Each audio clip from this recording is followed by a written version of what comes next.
Anunciábamos al principio que íbamos a ir al cine y nada mejor que hacerlo con nuestro invitado en esa sección que llamamos Pantallas Misteriosas, Javier Millán. Buenas noches, don Javier.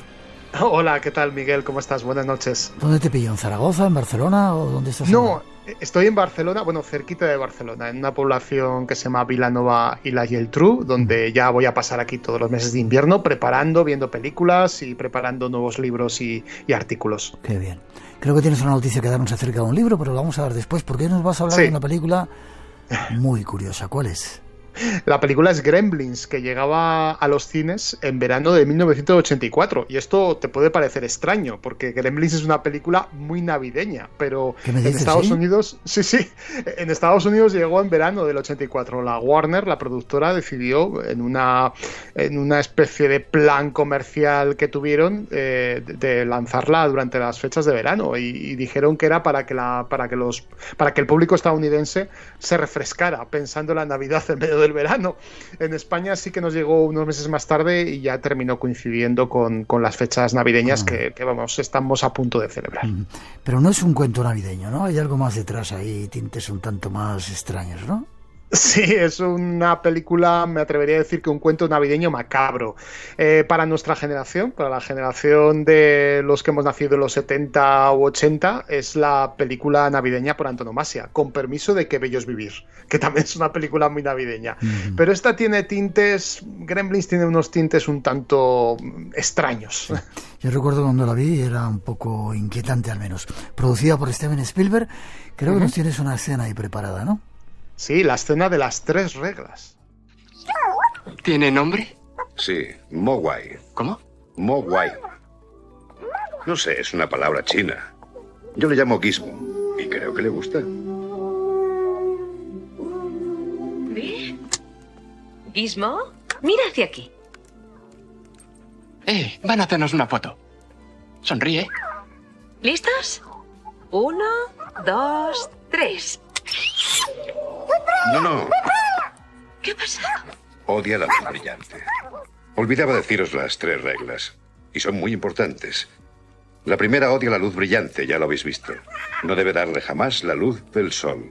La luz del sol le mataría. La segunda, mantenerle alejado del agua. No puede beber agua.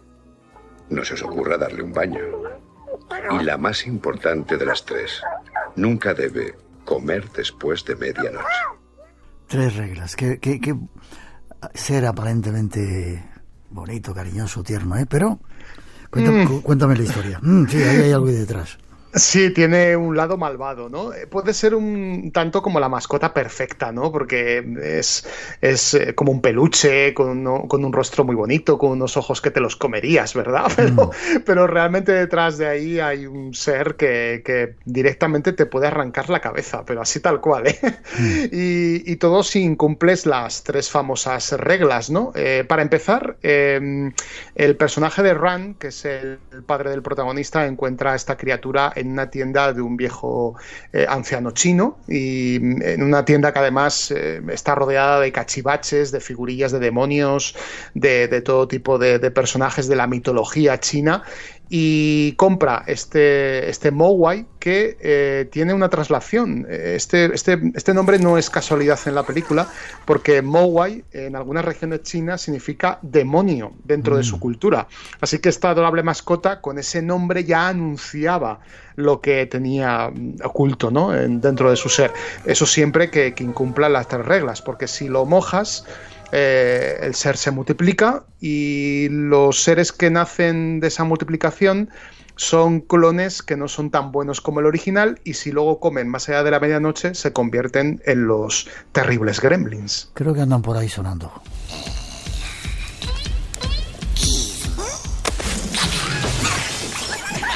Andan por ahí sonando, ¿no?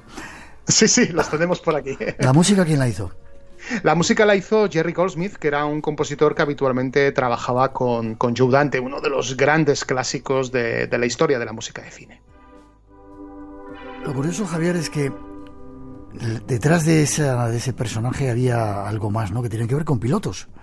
Sí, así es. El personaje no se crea. Estas criaturas no se crean para la película producida por Spielberg, sino que ya venían de atrás.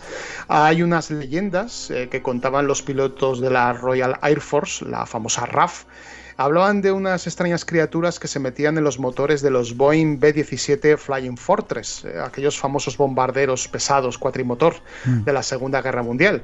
Además hay un personaje, que es el personaje de Murray Futterman, interpretado por Dick Miller, que está durante toda la película recordando que los electrodomésticos, los motores de los coches, los motores de los aviones, todos tienen en su interior pequeñas criaturas llamadas gremlins, que son los causantes de que la nevera se estropee o que el horno no funcione para la noche de Navidad. Y esto tiene que ver con esa leyenda de la RAF, porque estos seres se supone que eran introducidos por el enemigo en los Boeing B-17. Pero luego lo curioso es que los alemanes, los de la Luftwaffe, también decían lo mismo, también tenían sus propias leyendas relacionadas con este tema. Así que con esto daban explicación a cualquier fallo mecánico que se producía dentro de esos aviones en un momento de eclosión de la aeronáutica sin precedentes, como fue la Segunda Guerra Mundial.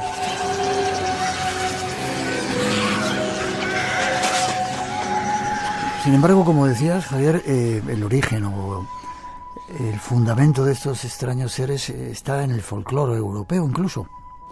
Sí, exactamente. En el folclore europeo, un gremlin, si atendemos a esto, al folclore, sería una criatura traviesa, de aspecto animal, con espaldas puntiagudas, ojos grandes, extrañas garras y dientes afilados. Y esta es precisamente la descripción de muchos de los pilotos que decían ver este tipo de seres cuando volaban, e incluso también los veían dentro de los motores o dentro de los aviones, provocando todo tipo de desperfectos.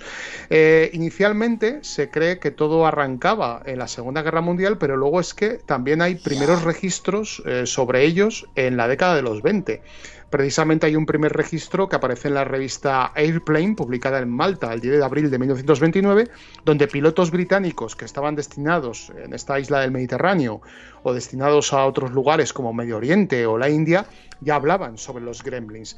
Por lo tanto, a mí me da la sensación que aquí hay una mezcla entre el folclore europeo y el folclore y otras culturas más del Medio Oriente e incluso de la India, ¿no? Lugares mucho más lejanos. Hay como una combinación de todos estos elementos.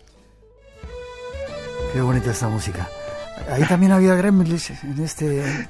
Sí, parece ser que sí. Y es más, hay una autora llamada Pauline Gower que en el año 1938 publica una novela titulada The Ata, Women with Wings, que vendría a traducirse como Mujeres con alas, y denomina a Escocia como el país gremlin, ya que se trata de un territorio donde domina lo místico, ¿no? Estas criaturas aprovecharían esa accidentada orografía escocesa para ocultarse y atacar por sorpresa a los biplanos cuando cruzaban por allí, usando unas tijeras. Qué curioso, ¿eh? Qué curioso, ¿verdad? Algo tiene que tener de realidad, porque tanto folclore, tanto mito, algo tiene que tener de real. Ya hablábamos en el anterior programa de Pantallas Misteriosas sobre esos seres que parece que habitan la estratosfera de la atmósfera terrestre, así que quién sabe. ¿Quién sabe? ¿Y ahora qué tiene que ver esto con Walt Disney? Pues tiene que ver bastante. Vamos a escuchar la intro que nos va a llevar a ese mundo mágico de este gran creador de fantasías. Qué curioso el poder que tiene la música, ¿eh? Me hace rememorar montones de estados y tiempos de hace muchos años. Te prometo un programa donde hablaremos de la música desde la perspectiva del misterio y la ciencia. Creo que te gustará, pero esto ya te lo dejo para más adelante. Vale, seguro que sí. ¿Qué pasa, Walt Disney? ¿Entra en escena en esta historia? Sí, y entra en escena también un autor muy especial llamado Roald Dahl, que seguramente a los oyentes les sonará el nombre. Es el autor de Matilda, de Charlie y la fábrica de chocolate, de Las brujas, de cuentos con un componente un tanto macabro que han tenido muchos de ellos adaptaciones cinematográficas. Pues Roald Dahl, antes de convertirse en un famoso escritor, realizó el servicio militar en el Escuadrón 80 de la RAF en Oriente Medio, y este escritor protagonizó un aterrizaje forzoso en el desierto occidental de Egipto que a punto estuvo de costarle la vida. ¿Y este accidente a quién lo atribuyó? a una travesura gremlin, porque ya él era conocedor de todos estos iconos de la RAF, de estas mitologías que sus compañeros hablaban constantemente en su día a día. No sé si los escuchan, los tenemos traviesos por ahí. Sí, están bastante traviesos hoy en el programa, ¿no? En el estudio, cuidado, no les des de comer. Bueno, ya es más de medianoche, mucho ojo, Sí, por ahí andan. Roald Dahl quiso hacer una película. Primero, bueno, vamos por partes. Primero hizo un cuento, escribió su primera obra para niños titulada The Gremlins. En enero de 1942 se lanza esta publicación. Él ya se había retirado del servicio militar, en esos momentos era agregado aéreo de la embajada británica, y en ese cuento saca a relucir todo lo que sus compañeros estaban hablando en sus misiones en la Segunda Guerra Mundial, sobre todo en las misiones europeas, y habla de unos personajes que ilusionaron mucho a Disney. Curiosamente, uno de los que estaban más cercanos a Roald Dahl, un tal Sidney Bernstein, que era jefe del Servicio de Información británico, era amigo íntimo de Walt Disney y le hizo llegar el cuento de Gremlins. Walt Disney se emocionó, quiso hacer una película.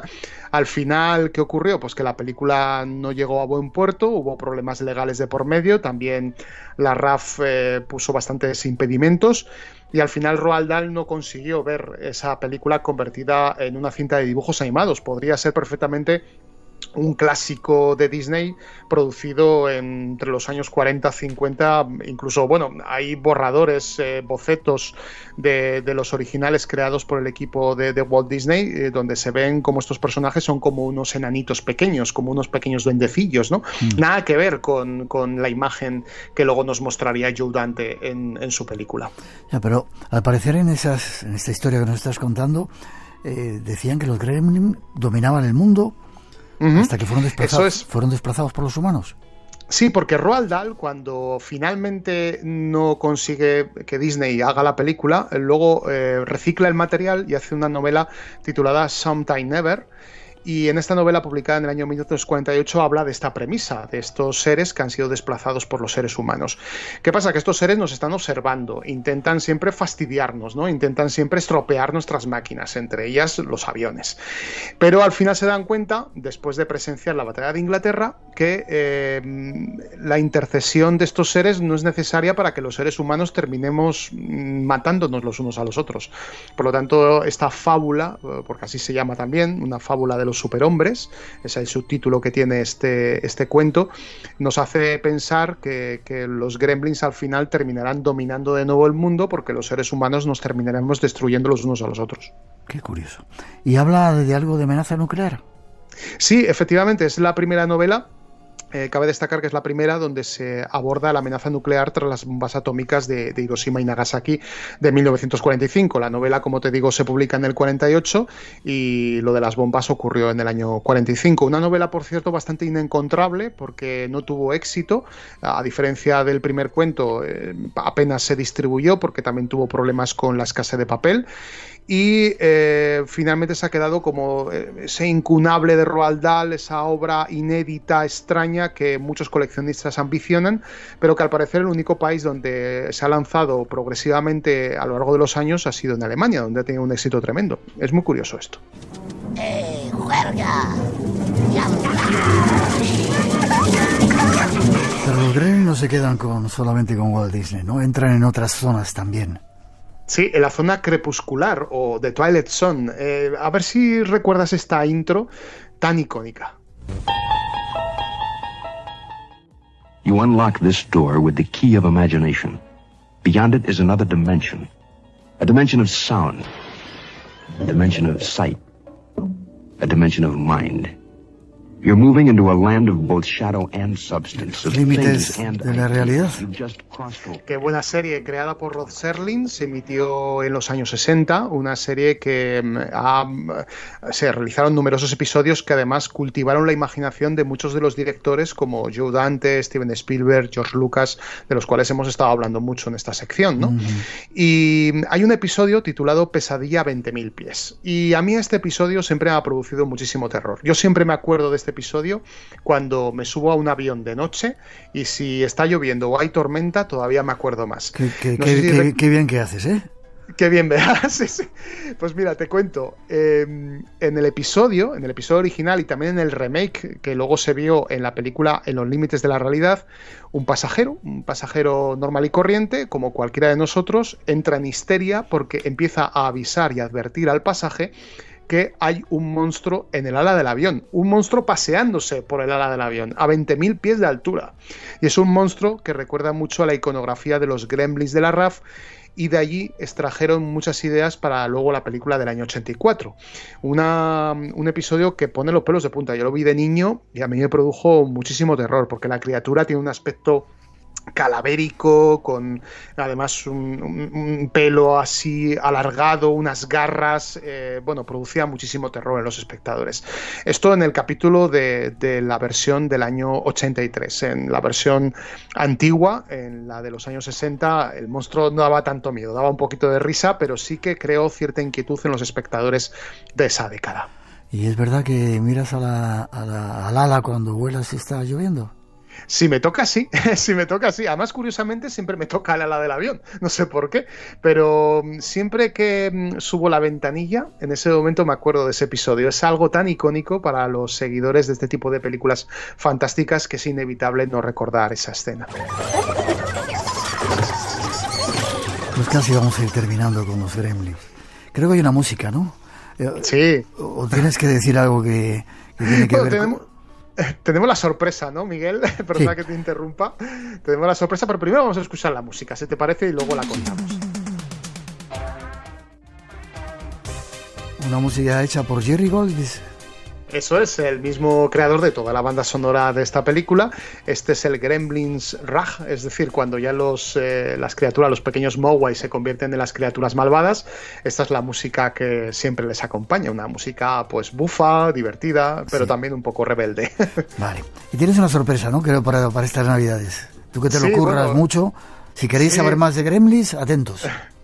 Sí, muy atentos porque lanzo un libro titulado Gremlins, no le des de comer más allá de la medianoche, y es un libro publicado por mi editorial habitual, por Diablo Ediciones, y es el primer monográfico en español sobre la película y su secuela, porque hubo también una segunda parte, y el libro pues ha llegado justo para la Navidad, para que todos aquellos que quieran volver a rememorar esta película tan tradicional de estas fechas y tan macabra también, pues es un regalo perfecto, ¿no?, para estos días. Qué bien. Voy a volver a verla, si te parece, ¿vale? Te gustará, ya verás que es una película muy divertida, además sí, es ideal. Hazte un programa doble con Qué bello es vivir y Gremlins y ya verás, te volará la cabeza directamente. No sé si voy a poder con todo, pero bueno, lo voy a intentar. Pero es curioso, Javier, cómo el cine nos mete en el inconsciente esas figuras que están en el folclore, en las leyendas de los pueblos más antiguos, ¿verdad? Y cómo nos lo muestra ante nuestros ojos. Exacto, al final el cine es una nueva traducción de lo que antes hacían nuestros ancestros, pues alrededor de una hoguera, por ejemplo, o de una cueva, que se contaban los unos a los otros historias y tradiciones. Pues esto es lo mismo, lo que pasa es que ahora acudimos a una cueva diferente, que es la sala de cine, o a veces en nuestro propio salón, porque ahora estamos consumiendo mucho cine desde nuestra propia casa. Ten cuidado, Frank. Podría arrancarte el brazo. ¿Quieres que le ponga las esposas? Oye, Billy, dime una cosa. ¿Quieres? ¿Cómo un animalito como este puede convertirse en miles de monstruos, eh? Son así antes de pasar la fase de pupación. De pupación. Eso es. Además, se multiplica con el agua. Sí, claro. Oye, dale un poco de agua, ¿quieres? Yo no haría eso, sheriff. Oficina del sheriff. No le des de comer después de medianoche. Ahí dejamos por si acaso, ¿verdad? Por si acaso, además volvemos a recordarlo, estamos ya más allá de la medianoche, así que si tienes un Mogwai a tu lado, ni se te ocurra. Javier Millán, como siempre ha sido un placer pasar este rato de cine en esas pantallas misteriosas en tu compañía. ¿Forma de contacto? Sí, como siempre, a través de mi nombre completo, Francisco Javier Millán, en redes sociales, o si no, en mi correo electrónico, fmillanalmenar@yahoo.com. Si alguien ha visto un gremlin volando en un avión, que me lo cuente. Que nos lo cuente, sí, señor. Feliz Navidad, felices fiestas, feliz año también, y que sigamos juntos disfrutando con esa magia del cine. Igualmente, un fuerte abrazo, Miguel. Para ti también. Hasta pronto. Hasta pronto. Nuestros invitados han vivido experiencias muy extrañas. algunas con pruebas del más allá. Yo los he vivido en el baúl del monje. Veíamos materializarse cosas, veíamos bailar las lámparas, las arañas de cristal. ¿No los veis que están todos moviéndose?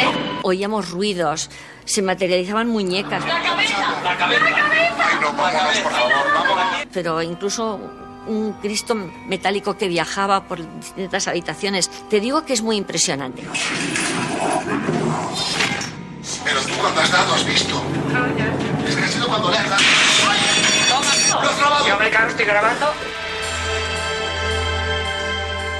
Fenómenos que ocurrían en un lugar llamado el baúl del monje. Pero hay más. Ahí te escuchábamos, Sol, de hace años. hace un montón de tiempo, sí.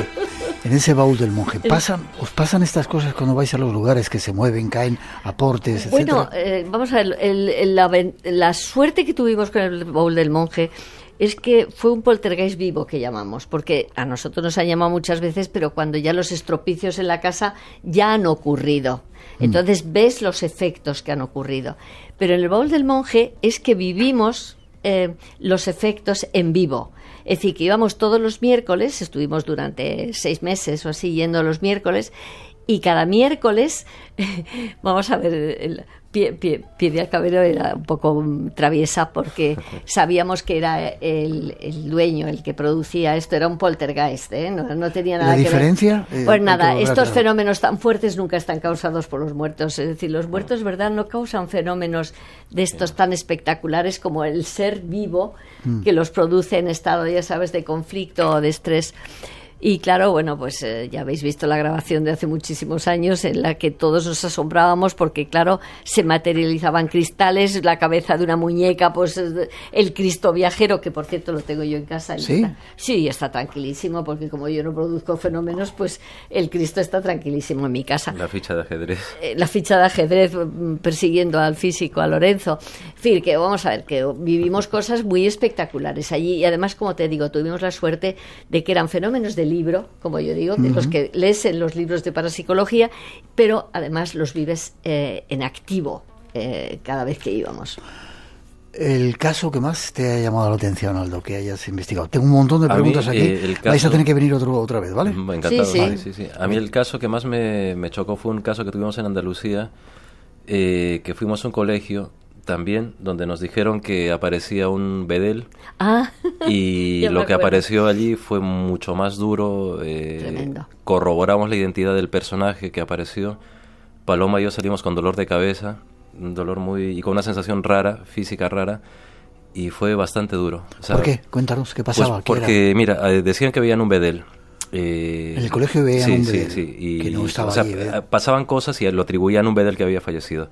Y de bedel nada, no había nada. Entonces, cuando estábamos a punto de irnos, nos llevaron a una zona donde había libros antiguos y nosotros encantados nos querían enseñar. Sí. La biblioteca del antiguo instituto. Y porque este instituto era muy antiguo. Sí. Y cuando entramos allí, pues vimos a unos personajes, empezamos a hablar con unos chicos, pero luego vino un sacerdote y tuvimos uno del otro lado, por decirlo así. Una confrontación muy dura. Y fue duro. Y además, ¿sabes? No era una mala persona en el cuanto a decir mala que te va a hacer daño ni nada de eso, ¿no? Pero que notabas que esa persona no era una persona positiva. Que no había sido buena. Ese era el problema. Y que se resistía y que intentaba mantener hipócritamente su fe para disimular ante nosotros, pero lo que había hecho era bastante turbio. 900-137-137 en nuestro teléfono, 633-50-50-11. Tengo un montón de preguntas. Antes de que os vayáis, quiero haceroslas alguna. Pregunta para ti, Aldo. Dicen, ¿morir duele? No. Hay mala muerte. La mala muerte, la muerte que no tiene dignidad, la muerte que no tiene respeto. Pero morir duele, no creo que duela. Creo que lo que duele es el miedo. Creo que es lo que duele, el miedo, la sensación de pensar que vas a desaparecer, que ese es el temor, es lo que nos duele, pero creo que no. Vale, para ti, Sol, esos muertos que no se han ido, ¿siempre tienen apariencia humana? Preguntan si pueden verse de forma luminosa o etérea. Bueno, yo no sé porque no tengo la capacidad de ver, Porque normalmente, fíjate, lo que llamamos... Pero tú has visto alguna vez también, ¿eh? Bueno, tú eso, porque yo te cuento mis cosas en el momento que vamos tú y yo por ahí, por esos mundos de Dios, y yo tengo un flash y no me lo creo. Entonces se lo cuento a Aldo, y Aldo, que es muy zorripio, se calla, se sonríe, y cuando ya ha pasado todo dice, claro que tenías razón, si estaba ese tío colgado de ahí, ¿te acuerdas del andamio que vi? Pero bueno... ¿Qué viste en un andamio? Sí, es que fuimos a un teatro donde había muerto un tramoyista de un accidente, y entonces se había quedado colgado, es decir, era una garrucha de estas para cambiar el atrezo, y entonces él había calculado mal, pesaba mucho más el contrapunto total, que le enganchó y se quedó ahorcado él como un accidente laboral. Y este hombre seguía trabajando en el teatro porque decía que tenía que pagar su hipoteca. Pobrecito mío. Entonces, claro, cuando empieza a decirnos, no, es que tengo muchísimas cosas que hacer, no me entretengáis. Y yo decía, ¿pero qué tienes que hacer? Y claro, comprendimos que era el que yo había visto, pero que Aldo le vio luego mucho mejor que yo, por supuesto, y que estaba muerto. Y entonces cuando le dijimos, pero si tú ya no tienes que trabajar, ¿cómo que no tengo que trabajar? Tengo que pagar mi hipoteca. A ver si creéis que yo no tengo que trabajar. ¿Tú me entiendes lo que quiero decirte? Decir que el pobre hombre, ¿te acuerdas? Pues era muy, muy especial. Pero bueno, no son personas y experiencias que son así, pero que el fantasma es distinto, porque yo puedo haber visto ese flash o ya Aldo entrar en comunicación con ellos. El fantasma es un personaje, digamos, intermedio. Está fallecido, tú le conoces y él te conoce perfectamente, y siempre se te presenta, aunque no seas sensitivo, para decirte algo concreto, que está bien, que el papel que tú buscas quizá porque lo necesitas está en tal sitio que tú no lo has visto porque estaba escondido debajo de un cajón. Imagínate, conozco un caso de que estaba debajo de un cajón. Es decir, es un personaje que quizá sea menos frecuente, porque es muy raro que tú puedes ver a lo mejor esas bolas luminosas, pero las bolas luminosas, que los llaman los orbs, estos famosos, los captas con una cámara. Hay gente sensible, con cierta sensibilidad, que puede ver los orbs o esas bolas luminosas a simple vista, pero ya tienes que ser sensitivo, Miguel. Las personas normales puede presentarse tu padre o tu madre con un mensaje especial y casi siempre, el 98%, estoy bien. Hay un montón de testimonios. Permitirme que os lea este. Mi pareja falleció hace unos meses en mis manos. Le pedí una señal y unos 10 días después me dejó encima del cristal de mi coche un celofán con escrito: te quiero. Vivo en una casa alejada del pueblo, dice. En sueños me cuenta eventos que van a ocurrir en Zamora. Yo vivo en Toledo. ¿Se va a pasar alguna vez esto? Qué curioso, ¿no? Pero no se lo cuenten, tendrá sueños premonitorios, claro, él. Sí, a lo mejor no es porque se lo diga la persona del más allá, es que existen los sueños premonitorios, que tú puedes prever en sueños algo que sueñas y que luego ocurre. ¿Y lo de dejarle en el coche el celofán? Eso ya... Señales puede haber. Señales puede haber, yo no las niego, desde luego. Lo que ocurre es que estas situaciones también, cuando una persona vive situaciones tan sensibles, a veces se sensibiliza más, entonces puede ser que tenga pues una mayor aptitud a determinadas cosas, puede ser. Vale, breve si podéis contestar. ¿Has alguna experiencia viendo animales fallecidos? Te preguntan, Aldo. Sí. Perritos fantásticos, llenos de amor, llenos de inteligencia, llenos de sabiduría. Fantástico. ¿Y qué pasa con los incinerados? Preguntan. Igual que los otros. Si tú del cuerpo lo dejas aquí, ¿qué más te da dejarlo en forma de ceniza que en forma de podredumbre? Es decir, lo que trasciende de nosotros no está en ese cuerpo físico. Por lo tanto, lo que tú hagas con el cuerpo te da igual. Vale. Quiero que escuchemos una cosa antes de que os vayáis. Las premoniciones las he tenido desde pequeña, porque cuando yo decía que veía cosas, es que tenía ese tipo de premoniciones, veía cosas que iban a suceder. Y me llegaban siempre, fíjate, todos estos conocimientos, estos paquetes de información, te llegan siempre de fuera adentro. Nunca salen. Los recibes como un golpe en la frente. ¡Bop! Y lo sabes. No te salen de dentro a afuera, no los elaboras dentro. Lo que sale de dentro a afuera es imaginación. En cambio, lo que te llega de repente, eso no eres tú. Queríamos que al menos la voz de Paloma Navarrete claro. saliera. Supongo que has aprendido mucho de ella, aunque tú no necesitabas aprender de esa capacidad que tenía. permíteme, estuvimos ¿te acuerdas? En Las Palmas, en una casa. Ah, sí. Que cuentas la historia Sí, en el libro, que pasaba algo muy raro, ¿no? Sí, pues me parece que lo cuento ahí. Sí, Pues sí, porque además no estaba a saldo, porque fuimos a un congreso y nos invitaron a casa, y era un problema de tierras, que habían matado a una señora, y Paloma estuvo hablando, ella era vidente, clarividente, no hace el mismo tipo de trabajo que Aldo, porque yo nunca he podido hablar con los personajes de Paloma. Era ella la que directamente hablaba y recibía. ¿Sabes lo que quiero decirte el mensaje? Aldo no, porque Aldo, como de alguna manera incorpora el personaje y el personaje habla por su boca, tú puedes participar en eso. Pero me acuerdo en aquella casa, y bueno, Paloma estuvo hablando con esa señora, pero en un montón de tiempo, y que estaba allí, estaba indignada porque no sabía. Es decir, ella había dejado una herencia que no había ido a quien ella quería que hubiera ido. Sí. Ese era el problema. Y luego a una hermana suya que la mataron allí mismo en el zaguán de la casa, y ella te lo cuenta, y cuando quisimos escarbar y decir, pero es que la asesinó, y ya ella se echó atrás y dijo que ella no tenía por qué decir nada desde el otro lado. No conseguimos que nos contara la historia verdaderamente de esa segunda muerte que había ido allí. Mi papá murió delante mío de un infarto fulminante hace 5 años. Pregunta, ¿cómo podría contactar con él? ¿Me esfuerzo por tener alguna señal? Mira, de que está lo más sencillo y no necesitan ni de medios ni de sensitivos de nada, y menos de cantamañanas que les vengan a decir que por X euros les van a hacer el telecontacto. No, es muy sencillo.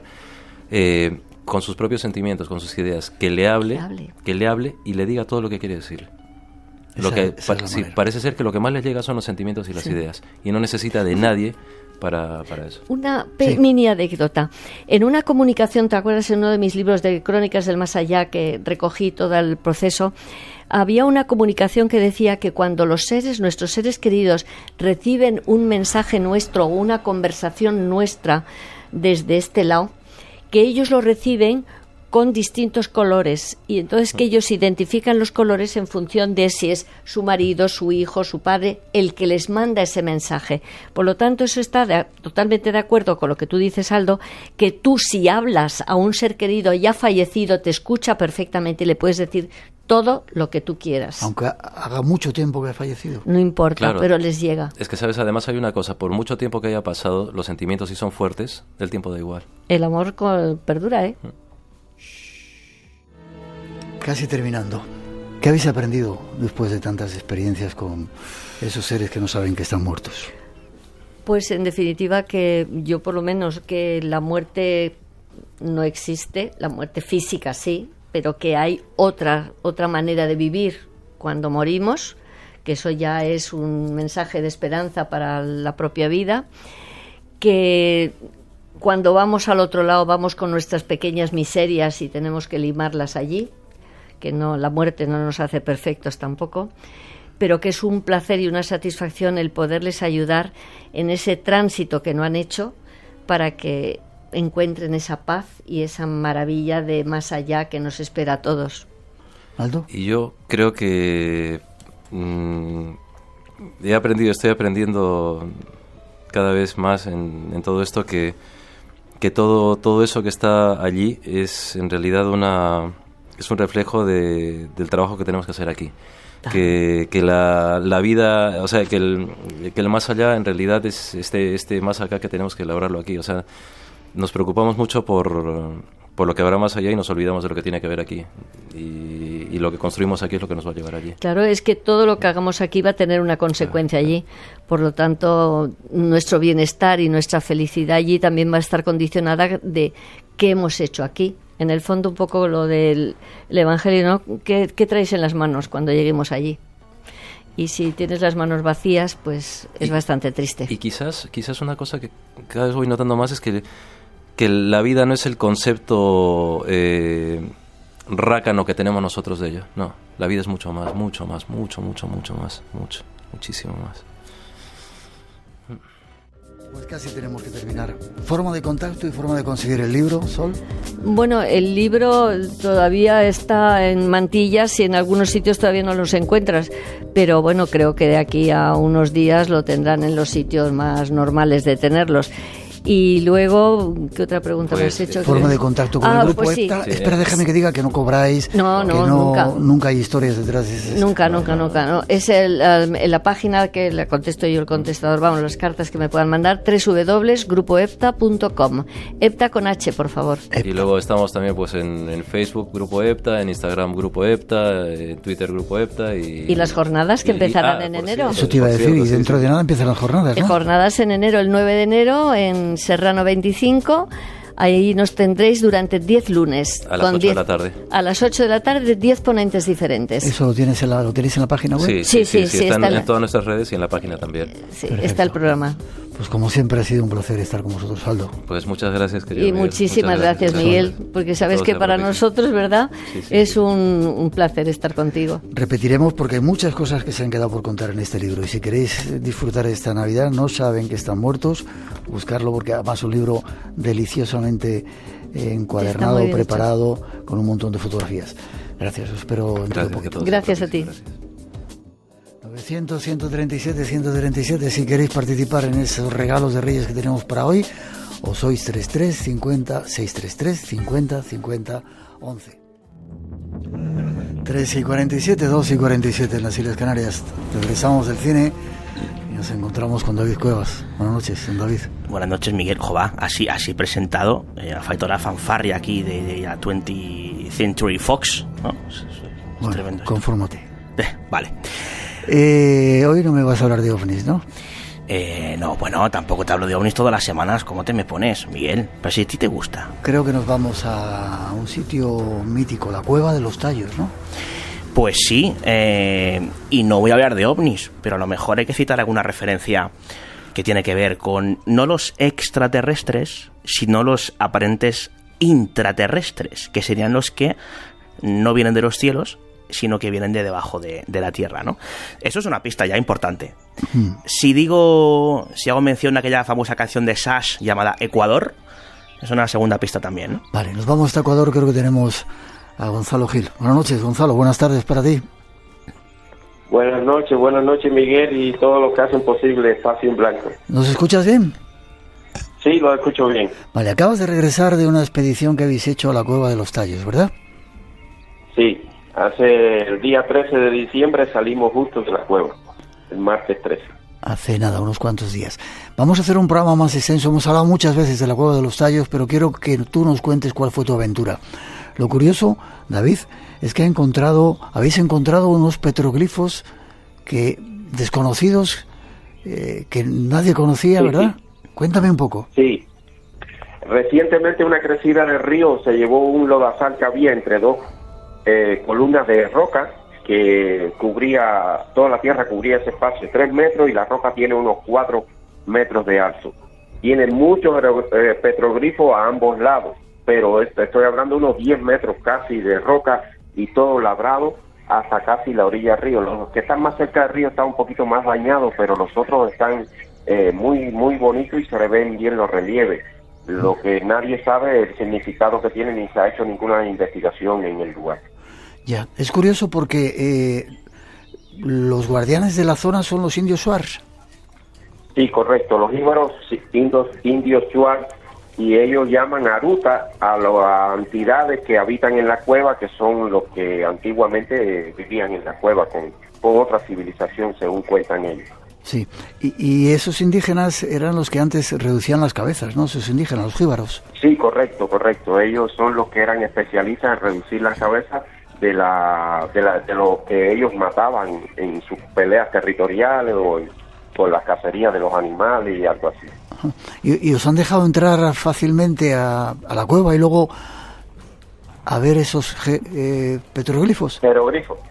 No es muy fácil, hay que pedir permiso a la comunidad, pero ya yo tengo buenos contactos con la comunidad, he hecho buena amistad con la gente de la comunidad, y me permiten hacer y explorar un poco más de lo normal dentro de la cueva. ¿Y ellos conocían esos petroglifos? Está aquí David Cueva con la boca callada, no preguntará. Ellos recién también lo descubrieron. De hecho, 2 días antes de nosotros llegar, ellos limpiaron con el machete un sendero para poder llegar hasta donde están los petroglifos. Bueno, petroglifos, para quien no lo tenga claro, son esos grabados en piedra. Me gustaría preguntar al compañero qué es lo que se puede ver exactamente en esos petroglifos, y yo podría describir a los que nos escuchan ahora en Espacio en Blanco. Hay especies de unos animales o insectos con antenas, no se sabe si era representación de alguno de los dioses, pero por los dibujos parece como que emitieran luz de la cabeza o algo así, porque tienen una serie de puntitos y rayitas que en los jeroglíficos esos representan que son iluminados, por así decirlo. Estoy viendo ahora mismo. Algunos animales también hay en la representación, pues todavía queda mucho por descubrir en la parte que tiene lodo y está cubierto todavía cerca de la roca, para poder con una tiza blanca o algo ir marcando los dibujos para poderlo discernir un poquito más el tipo de figura y escritura que ellos pintaron ahí. No sé si podemos compartirlo con los oyentes en redes sociales, la imagen, para que se hagan una idea. Sí, correcto. Sí, lo vamos a poner en las redes sociales para que veáis. Yo estoy viendo ahora la fotografía que me has mandado, Gonzalo. Nadie había visto anteriormente estas piedras con esos dibujos. No, nadie. Hasta allí no ha llegado ninguna investigación a fondo. Aparte, eso es reciente que se descubrió. Y yo le envié la foto también, no sé si conoce a JJ, el que está en Colombia. Sí. No es JJ Benítez. Juan Jesús Vallejo. En Sudamérica ese tipo de Vallejo, sí. Juan Jesús Vallejo le envié y me dice que en toda Sudamérica no había visto ese tipo de escritura. Aquí veo también como unas cruces invertidas. Sí, hay unas cruces invertidas con un arco hacia abajo. No sé lo que significa, pero sí hay varias de ellas. Sí, me gustaría preguntar, quizás sea un poco atrevido, ¿no? Pero yo por si acaso, ¿cuál es la interpretación que das a estas figuras en las que, bueno, parece que puede resplandecer hasta cierto punto su cabeza? La interpretación que tú das al respecto. Los indios hablan de que ahí habían unas entidades que ellos le llaman dioses, que eran los que tenían la antigua biblioteca metálica que estaba en láminas de oro, la cual se desapareció, no hay ningún reporte de eso, y cuando la expedición de Neil Armstrong vino en el 1960, se llevaron 4 cofres de madera con todo lo que sacaron de la cueva. Y la noticia que te puedo dar más reciente, que estuvo Will Smith, ellos reservaron el área de la cueva, pero no le permitieron a ninguno de la comunidad bajar a la cueva en un mes que estuvieron explorando en la cueva recientemente, hace 1 mes y medio. Te refieres a la expedición que lideró Stan Hall en 1976 y que fue muy efectivamente pues popularizada porque la acompañaba Neil Armstrong, ¿no? Es una cueva, bueno, que obviamente se popularizó por varios divulgadores, entre ellos, y además muy a la limón de lo que está comentando por Eric von Däniken, ¿no? Gonzalo, yo veo aquí en la foto, en las fotos que me has enviado, un petroglifo que se ve como un ser con toda la cabeza llena de luces alrededor. Sí, eso es lo que ellos hablan, que ellos eran resplandecientes, incluso cambian de forma cuando están dentro de la cueva, me dicen los indígenas, y que emiten diferentes sonidos, a los cuales ellos no le tienen una traducción ni nada. Ahí se pueden hacer psicofonías espectaculares. Yo pasé 2 noches dentro de la cueva y parecía de noche, estaban en una carpa y que los sonidos estaban justo rozando el techo de la carpa, y cuando salías afuera no veías nada. Entonces es muy... da miedo porque no está acostumbrado, o le da miedo estar dentro de la cueva. Hay que ir allí, Miguel. Hay que ir allí, Espera. Casi terminando, Gonzalo.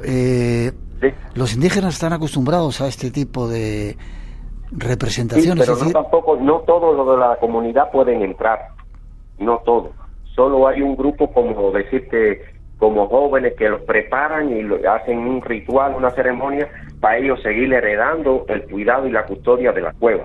Y no llevan tampoco a todos los que la visitan a los mismos lugares. O sea, hay lugares específicos que ellos llevan a un montón de turistas, y a otros lugares que me llevaron a mí. Por ejemplo, cuando todo el mundo acampó a dormir, yo me fui con 2 personas más a explorar otra galería que usualmente ellos no van con nadie. Hay mucho por descubrir todavía en esa cueva, ¿verdad, Gonzalo? Sí, son más de 25 kilómetros y la mayoría de los campamentos no duran ni 2 días dentro de la cueva y no pasan de 4 kilómetros de exploración. Te doy las gracias por esa primicia, esos petroglifos que vamos a poner en nuestras redes sociales para que los vean, y si no, en tu página web, que puedes decir si quieres, Gonzalo. Sí, la página web www.trisub-medio.com. Y en YouTube tengo un canal que se llama también Trisugil, ahí suelo ponerle videos de todo lo que grabo en cada una de las expediciones. Te doy las gracias, te mando un abrazo y para la próxima... Gracias, un abrazo a ti también, Miguel, y a todos los que hacen posible Espacio en Blanco. Quizá la próxima estemos por ahí para acompañarte en esa aventura de la En Cueva abril de los quiero organizar en Semana Santa la próxima expedición a la Cueva de Sal. Fuerte abrazo, nos vemos prontito. Un fuerte abrazo. Gracias. Cuídense mucho, un abrazo. Y saludo a todos los oyentes. Gracias. Saludos. Sorprendente, David, ¿eh? Sí, la verdad es que bueno, es una información desconocida que tenemos aquí en exclusiva para Espacio en Blanco y bueno, más allá de las interpretaciones, ¿no? Lo cierto es que todo lo que sea cualquier tipo de hallazgo de estas características, pues bienvenido sea. Hay que contarlo. Los ganadores. Ganadores, pues... Déjame, dando las gracias a todo ese aluvión de llamadas, de mensajes en las redes sociales, en los teléfonos que hemos tenido.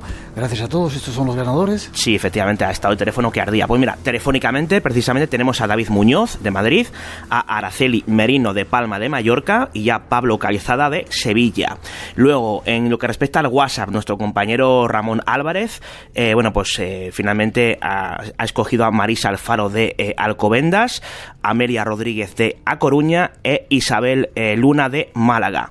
Y en lo que respecta a los ganadores de Facebook, tenemos a Beatriz Morillas y a Francisco Manuel Nogueras. Mandarnos vuestra dirección postal para que los Reyes Magos, esos que de verdad existen, os manden el regalito que tienen preparado a la dirección espacioenblanco@rtve.es y los Reyes Magos se encargarán de vuestro regalo. Gracias, David, nos vemos. A ti, Miguel.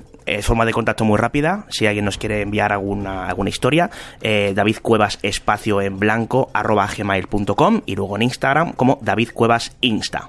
Felices Navidades. Igualmente.